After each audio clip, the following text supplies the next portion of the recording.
ঘরের দরজা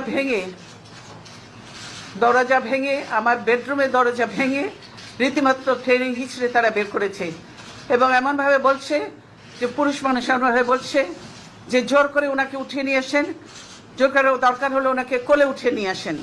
এরকমভাবে একটা সরকারের এই আচরণ।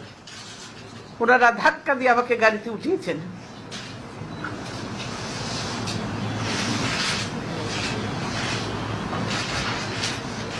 আমার পরিবারের সদস্যদের গায়ে হাত তুলতেও তারা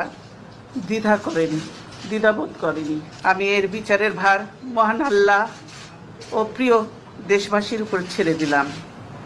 আমি দেশবাসীর নিরাপত্তার জন্য মহান আল্লাহর দরবারে দোয়া করছি।